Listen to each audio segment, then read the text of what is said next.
지금 이 순간 당신의 몸을 수십억 개의 입자가 관통하고 있습니다. 아무런 흔적도 아무런 감각도 없이 그 입자가 무엇인지 아직 아무도 모릅니다. 확실한 건 단 하나, 그것이 없었다면 별도, 은하도, 당신도 존재하지 않았을 거라는 사실뿐입니다. 믿기 어려우시겠지만 이것은 SF가 아니라 현대 물리학이 직면한 가장 충격적인 현실입니다. 밤하늘을 올려다보면 수없이 많은 별이 반짝이고 망원경을 들이대면 수천만 광년 넘어 은하와 성운의 장엄한 풍경이 펼쳐집니다. 인류는 이 광활한 우주를 탐구하며 자연의 법칙을 하나둘 알아냈다고 자부해왔습니다. 하지만 만약 이 모든 것이 우주 전체의 고작 5%에 불과하다면 어떨까요? 나머지 95%는 무엇으로 채워져 있을까요? 우리가 알고 있다고 믿었던 이 우주는 사실 거대한 미지의 바다 위에 떠있는 아주 작은 조각이었습니다. 그 미지의 이름은 암흑물질과 암흑에너지. 오늘 우리는 인류가 어떻게 이 거대한 그림자의 존재를 알아차렸고 지금 어디까지 다가섰는지 그 이야기 속으로 함께 떠나보겠습니다. 현재 표준 우주론 모형인 람다 CDM 모형에 따르면 우주의 구성은 이렇습니다. 별, 행성, 가스 같은 보통 물질이 약 5%, 정체를 알 수 없는 암흑물질이 약 27%, 그리고 더욱 미스터리한 암흑에너지가 약 68%. 2026년 1월 발표된 암흑에너지 탐사 최종 분석에서도 이 비율은 재확인되었습니다. 이름에 암흑이 붙은 이유는 간단합니다. 빛과 상호작용하지 않아 어떤 망원경으로도 직접 볼 수 없기 때문이죠. 하지만 이들은 분명히 존재합니다. 우주의 구조를 만들고 은하를 묶어두고 우주 전체를 팽창시키는 압도적인 힘을 행사하고 있습니다. 빙산의 수면 위로 보이는 부분이 전체의 극히 일부이듯 우리가 아는 우주는 표면에 불과합니다. 그렇다면 볼 수도 만질 수도 없는 이 존재를 과학자들은 대체 어떻게 알아차린 걸까요? 시작은 1933년 스위스 태생의 천문학자 프리츠 츠비키로 거슬러 올라갑니다. 당시 미국 캘리포니아 공과대학에서 연구하던 그는 머리털자리 은하단, 이른바 코마 은하단을 관측하고 있었습니다. 츠비키는 비리얼 정리라는 역학 원리를 적용해 은하단의 총 질량을 추정했습니다. 그런데 놀라운 결과가 나왔죠. 은하단 속 은하들의 움직임이 예상보다 훨씬 빨랐습니다. 속도 분산이 초당 1000km를 훌쩍 넘었고 이대로라면 은하단은 뿔뿔이 흩어졌어야 합니다. 하지만 은하단은 수억 년째 견고하게 뭉쳐 있었습니다. 눈에 보이는 은하들의 질량을 모두 합쳐도 이들을 묶어둘 중력에는 턱없이 부족했습니다. 그 차이는 수백 배에 달했죠. 츠비키는 확신했습니다. 보이지 않는 거대한 질량이 반드시 존재해야 한다고. 그는 이를 독일어로 둔클레 마테리에, 즉 암흑물질이라 이름 붙였습니다. 마치 보이지 않는 거대한 그물이 은하들을 붙잡고 있는 것처럼. 하지만 당시 이 주장은 너무 급진적이었습니다. 보이지 않는 물질의 존재를 관측 증거 없이 받아들이기란 쉽지 않았죠. 츠비키의 아이디어는 수십 년간 과학계의 변두리에 머물러야 했습니다. 그에게는 시대를 앞서간 천재의 고독한 운명이 기다리고 있었던 셈입니다. 전환점은 약 40년 뒤에 찾아옵니다. 1970년대 미국의 천문학자 베라 루빈과 동료 켄트 포드는 나선 은하의 회전 속도를 면밀하게 측정하기 시작했습니다. 우리가 잘 아는 태양계를 생각해보면 태양에 가까운 수성은 빠르게 공전하고 멀리 있는 해왕성은 느리게 돕니다. 은하도 마찬가지여야 합니다. 중심부에서 멀어질수록 별들의 공전 속도는 점차 느려져야 케플러의 법칙에 맞습니다. 그런데 루빈의 관측 결과는 완전히 달랐습니다. 1970년 안드로메다 은하의 회전 곡선을 최초로 정밀 측정한 데 이어 1980년에는 21개 나선 은하의 분석 결과를 발표했죠. 결론은 충격적이었습니다. 은하 가장자리의 별들이 중심부 별들과 거의 같은 속도로 공전하고 있었던 겁니다. 회전 곡선이 떨어지지 않고 평평하게 유지되었습니다. 이는 은하 외곽에 눈에 보이지 않는 막대한 양의 물질이 분포하고 있다는 뜻이었죠. 마치 보이지 않는 엄청난 질량이 은하 전체를 균일하게 돌리고 있는 것과 같았습니다. 수십 년 전 츠비키가 예견했던 보이지 않는 물질의 존재가 마침내 체계적인 관측 증거로 뒷받침되는 순간이었습니다. 루빈의 발견은 천문학의 역사를 바꿨고 암흑물질은 더 이상 급진적 가설이 아닌 우주론의 핵심 개념으로 자리 잡기 시작했습니다. 암흑물질이 존재를 확인해주는 또 하나의 강력한 증거가 있습니다. 아인슈타인의 일반 상대성 이론이 예측한 중력 렌즈 효과입니다. 거대한 질량은 주변 시공간을 휘어지게 만들죠. 먼 은하에서 온 빛이 중간의 은하단을 지날 때 경로가 구부러져 마치 돋보기처럼 빛이 왜곡되는 현상이 나타납니다. 문제는 왜곡의 크기입니다. 분석해보면 눈에 보이는 은하와 가스만으로는 설명할 수 없을 만큼 큰 중력이 작용하고 있습니다. 특히 2006년 찬드라 X선 망원경이 관측한 총알 은하단의 충돌 장면은 결정적이었습니다. 두 은하단이 충돌할 때 뜨거운 가스는 마찰로 중심부에 걸렸지만 중력의 중심은 전혀 다른 곳에 있었습니다. 보이지 않는 암흑물질이 가스를 그대로 관통해 빠져나간 것입니다. 이 관측은 암흑물질이 보통 물질과는 완전히 다른 방식으로 존재하는 별개의 실체임을 보여주는 가장 직접적인 증거로 받아들여졌습니다. 보이지 않는 것이 보이는 것보다 훨씬 강력하다는 역설적이지만 부정할 수 없는 증거였습니다. 우주 마이크로파 배경 복사 역시 암흑물질이 존재를 뒷받침합니다. 빅뱅 후 약 38만 년 뒤 방출된 이 빛은 우주의 가장 오래된 사진과 같습니다. 유럽 우주국의 플랑크 위성이 정밀 관측한 이 배경 복사의 미세한 온도 차이 패턴을 분석하면 보통 물질만으로는 이 패턴이 만들어질 수 없다는 결론에 이릅니다. 암흑물질이 초기 우주에서 보통 물질보다 먼저 중력적으로 뭉치며 씨앗 역할을 했기에 오늘날 우리가 보는 은하들의 분포가 가능했던 것이죠. 배경 복사에 새겨진 패턴은 그 과정의 화석 기록입니다. 이처럼 회전 곡선, 중력 렌즈, 총알 은하단, 우주 배경 복사까지 독립적인 증거들이 모두 같은 결론을 가리키고 있습니다. 자, 이제 이야기의 무대를 바꿔보겠습니다. 암흑물질이 우주를 뭉치게 하는 보이지 않는 접착제라면 우주에는 정반대의 힘도 작용하고 있었습니다. 이야기는 1998년 현대 우주론 역사상 가장 충격적인 발견으로 이어집니다. 당시 두 개의 독립적인 연구팀이 같은 프로젝트를 수행하고 있었습니다. 솔 펄머터가 이끄는 초신성 우주론 프로젝트와 브라이언 슈미트, 애덤 리스가 이끄는 고적색 편의 초신성 탐사팀. 이들은 1A형 초신성을 이른바 표준 촛불로 활용해 먼 우주까지의 거리를 정밀 측정하고 있었습니다. 1A형 초신성은 폭발할 때 일정한 밝기를 내기 때문에 관측되는 것보기 밝기를 비교하면 거리를 알 수 있습니다. 과학자들은 당연히 우주 팽창이 점점 느려지고 있을 거라 예상했죠. 물질의 중력이 팽창을 억제할 테니까요. 그런데 두 팀 모두 전혀 예상치 못한 같은 결과를 얻었습니다. 멀리 있는 초신성들이 예상보다 더 어두웠습니다.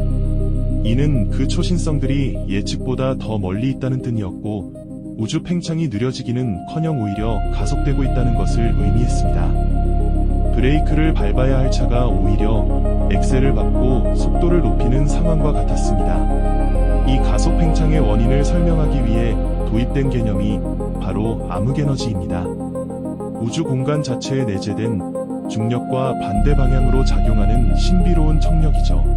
흥미롭게도 아인슈타인은 1917년 일반 상대성 이론의 방정식에 우주상수라는 항을 넣었다가 나중에 이를 자신의 최대 실수라고 부른 적이 있습니다.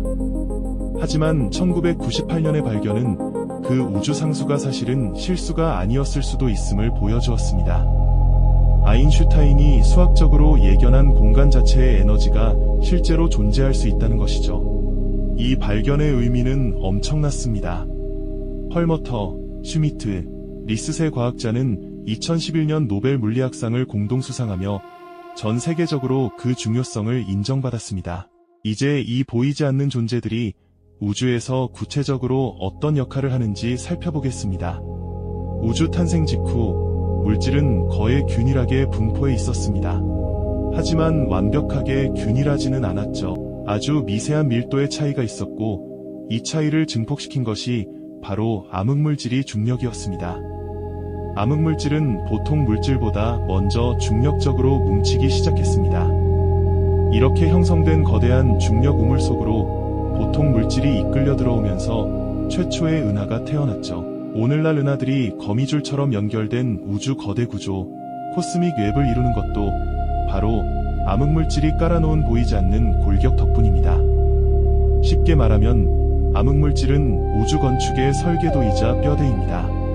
이것이 없었다면 은하도, 별도, 우리 자신도 존재하지 못했을 겁니다. 반면 암흑에너지는 정반대의 역할을 합니다.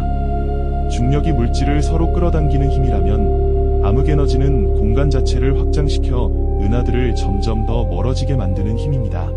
우주가 팽창하면 더 많은 공간이 생기고 더 많은 암흑에너지가 작용해 팽창은 더욱 가속됩니다.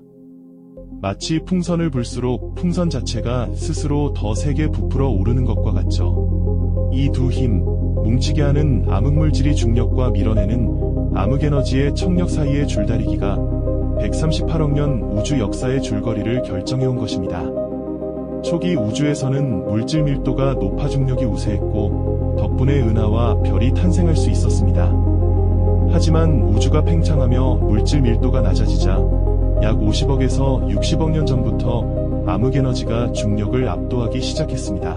우주 팽창은 가속 국면에 접어들었고 지금도 그 속도는 계속 빨라지고 있습니다. 그렇다면 암흑물질과 암흑에너지의 정체는 대체 무엇일까요? 이것이 현대 물리학의 가장 근본적인 질문입니다. 암흑물질이 가장 유력한 후보는 인프, 약하게 상호작용하는 무거운 입자입니다. 보통 물질과 극히 약하게만 반응해서 마치 유령처럼 우리 몸을 관통하지만 아주 드물게 원자핵과 부딪힐 수 있다는 가설이죠. 또 다른 후보는 엑시온이라는 극도로 가벼운 입자입니다. 강한 자기장 속에서 미약한 빛으로 변환될 수 있다는 이론을 바탕으로 워싱턴 대학의 엑시온 암흑물질 실험 등 여러 프로젝트가 탐색 범위를 넓혀가고 있습니다. 암흑에너지는 더욱 미스터리합니다. 진공 자체에 내재된 에너지인지 아니면 전혀 새로운 물리 법칙이 필요한 것인지조차 아직 모릅니다. 이 미지의 존재를 밝혀내기 위해 전 세계 과학자들은 지금도 치열한 탐사를 이어가고 있습니다. 먼저 지구 깊숙한 지하에서는 암흑물질 직접 검출 실험이 진행 중입니다. 우주에서 쏟아지는 잡음을 피하기 위해 수백 미터 아래 안반 속에 초고감도 검출기를 설치하는 것이죠. 대표적인 것이 미국 사우스 다코타주 지하 1.5km에 설치된 럭스 제플린, 약칭 LZ 실험입니다. 10톤의 액체 제논을 사용하는 이 거대한 검출기는 2025년 12월 역대 가장 높은 감도로 인프를 탐색한 결과를 발표했습니다. 아직 인프를 직접 잡아내지는 못했지만 탐색 범위를 대폭 좁혔습니다. 놀라운 것은 이 과정에서 태양 핵으로부터 날아오는 중성미자를 최초로 포착하는 데 성공했다는 점입니다. 검출기의 감도가 전례 없는 수준에 도달했다는 증거이며 이는 암흑물질 검출의 문턱에 점점 가까워지고 있음을 의미합니다.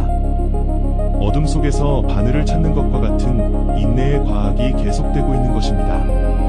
한편 스위스 CERN의 대형 강입자 충돌기에서는 전혀 다른 방식으로 접근하고 있습니다. 빛에 가까운 속도로 양성자를 충돌시켜 빅뱅 직후와 유사한 극한의 에너지를 만들어내는 것이죠. 이 충돌에서 아직 알려지지 않은 새로운 입자, 어쩌면 암흑물질이 정체일 수 있는 입자가 생성되지 않을까 기대하며 방대한 데이터를 분석하고 있습니다. 우주 관측 전선에서는 더욱 흥미로운 일들이 벌어지고 있습니다. 미국 애리조나주에 설치된 암흑에너지 분광기 DSI는 로봇 광섬유 5,000개를 동시에 운용하며 수천만 개의 은하의 적색 편의를 측정해 사상 최대의 우주 3차원 지도를 만들고 있습니다. 이 지도는 우주 팽창의 역사를 시간순으로 재구성해줍니다. 실내에서 수행된 암흑에너지 탐사 DES는 6년간의 관측 데이터를 2026년 1월 최종 분석 완료했습니다. 유럽 우주국의 유클리드 우주망원경은 2023년 발사 후 2025년 3월 첫 과학 데이터를 공개했고 올해 10월 본격적인 우주론 분석 결과를 발표할 예정입니다. 나사의 SPH-RX 망원경은 2025년 3월 발사에 성공한 뒤 같은 해 12월 사상 최초의 102가지 색 전천 적외선 지도를 완성했습니다. 그리고 바로 그 암흑물질이 존재를 처음 관측으로 증명해낸 베라 루빈의 이름을 딴 베라 루빈 천문대가 칠레에서 가동을 시작했습니다.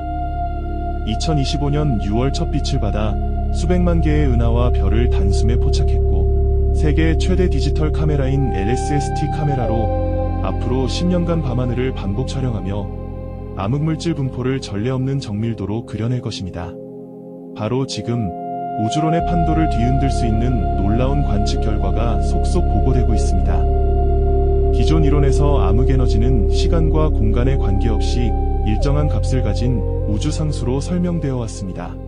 하지만 DSI가 2025년 3월 발표한 3년치 데이터 분석은 이상식의 균열을 냈습니다.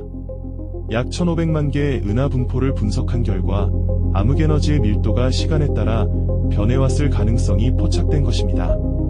구체적으로 지난 110억 년 동안 암흑에너지가 점차 약해져 왔을 수 있다는 힌트가 3시그마, 즉 약 99.7% 신뢰도 수준으로 나타났습니다. 만약 이것이 사실이라면 표준 우주론 모형은 근본적인 수정을 피할 수 없게 됩니다. 더 나아가 2026년 2월 코넬대의 물리학자 헨리 타이 교수는 DES와 DSI의 최신 데이터를 결합 분석한 논문을 발표했습니다. 그의 계산에 따르면 우주상수가 양수가 아닌 음수일 수 있으며 우주는 앞으로 약 200억 년 뒤 최대 크기에 도달한 다음 수축하기 시작해 하나의 점으로 다시 무너지는 빅크런치로 끝날 수 있다는 것입니다. 이는 우주의 운명에 대한 예측을 완전히 뒤바꾸는 시나리오입니다. 기존에는 세 가지 가능성이 논의되어 왔죠. 우주가 영원히 팽창하며 식어가는 빅프리즈, 암흑에너지가 끝없이 강해져 원자마저 찢어놓는 빅립, 그리고 중력이 팽창을 이겨 다시 수축하는 빅크런치. 한동안 빅프리즈가 가장 유력했지만 최신 관측은 빅크런치의 가능성을 다시 수면 위로 끌어올리고 있습니다. 물론 아직 확정된 것은 아닙니다. DSI의 결과는 강력한 힌트이지 최종 결론이 아니며 유클리드와 루빈 천문대 등의 독립적 검증이 필요합니다. 하지만 그 가능성만으로도 과학계는 들끓고 있습니다. 아인슈타인의 우주상수를 넘어 물리학의 가장 근본적인 법칙을 다시 써야 할지도 모르기 때문입니다. 한편 불과 며칠 전인 2026년 2월 허블 우주망원경이 또 하나의 놀라운 발견을 전해왔습니다. 페르세우스 은하단에서 99%가 암흑물질로 이루어진 유령 같은 은하 CDG-2가 발견된 것입니다. 유클리드, 스바루 망원경과의 협력 관측으로 확인된 이 천체는 거의 빛을 내지 않는 어둠의 은하입니다. 이 발견은 암흑물질이 보통 물질 없이도 독자적인 거대 구조를 만들 수 있음을 시사합니다. 우리가 보는 빛나는 은하들은 암흑물질 구조 위에 올라탄 장식에 불과할 수 있다는 뜻이죠. 암흑물질이 바다에 빛이라는 거품이 떠 있는 것일 뿐 진짜 우주의 주인공은 어둠 속에 있었던 것입니다. 잠시 멈추고 생각해 보겠습니다. 우리가 지금까지 추적해온 이야기의 의미를 말이죠. 1933년 츠비키의 직관에서 시작된 실마리가 루빈의 회전 곡선, 중력 렌즈, 총알 은하단, 우주 배경 복사를 거쳐 1998년 가속 팽창의 발견으로 이어졌습니다. 그리고 지금 인류 역사상 가장 강력한 관측 장비들이 동시에 가동되고 있습니다. 이 모든 이야기가 가리키는 곳은 하나입니다. 우리가 아는 우주는 전체의 극히 일부에 불과하며 진짜 우주는 아직 그 모습을 드러내지 않았다는 것. 이것은 좌절이 아니라 가장 위대한 출발점입니다. 암흑물질과 암흑에너지의 정체가 밝혀지는 날, 그것은 단순히 하나의 과학적 발견에 그치지 않을 것입니다. 우주가 왜 존재하는지, 어떻게 시작되었는지, 어떤 결말을 맞이할 것인지, 인류가 던져온 가장 오래되고 가장 근본적인 질문들에 대한 답이 완전히 새로 쓰이는 순간이 될 것입니다. 어쩌면 우리는 지금까지의 물리학 체계를 송두리째 다시 세워야 할지도 모릅니다. 뉴턴이 사과를 보고 중력을 깨달았듯, 아인슈타인이 시공간의 곡률을 상상했듯, 암흑의 정체를 밝히는 순간은 인류 지성사에서 그의 버금가는 혹은 그것을 뛰어넘는 혁명이 될 수 있습니다. 지금 이 순간에도 지하 깊은 곳에서는 검줄기가 침묵 속에 기다리고 있고 우주 저편에서는 망원경들이 수십억 광년 너머의 빛을 모으고 있습니다. 인류 역사상 가장 거대한 탐사 프로젝트들이 동시에 가동되고 있으며 그 어느 때보다 답에 가까이 다가서고 있습니다. 바람은 보이지 않아도 나뭇가지의 흔들림으로 그 존재를 압니다. 언젠가 우리는 그 바람의 정체까지 알아내게 될 것입니다. 우주를 감싸고 있던 거대한 그림자가 걷히는 그날, 우리는 비로소 우주의 진짜 얼굴을 마주하게 될 것입니다. 그때 우리는 모든 것을 이해하게 될까요? 아니면 또 다른 더 깊은 미스터리와 마주하게 될까요? 아마도 후자일 겁니다. 하지만 그것이야말로 과학이 멈추지 않는 이유이며 미지의 문 앞에서도 주저하지 않는 인류지성의 가장 아름다운 증거가 아닐까요? 우리는 우주의 5%를 알고 있습니다. 나머지 95%가 우리를 기다리고 있습니다. 그 거대한 미지를 향한 인류의 발걸음은 결코 멈추지 않을 것입니다. 이 영상이 도움이 되셨다면 좋아요와 구독 부탁드립니다. 여러분의 응원이 큰 힘이 됩니다. 다음 영상에서 또 만나겠습니다. 감사합니다.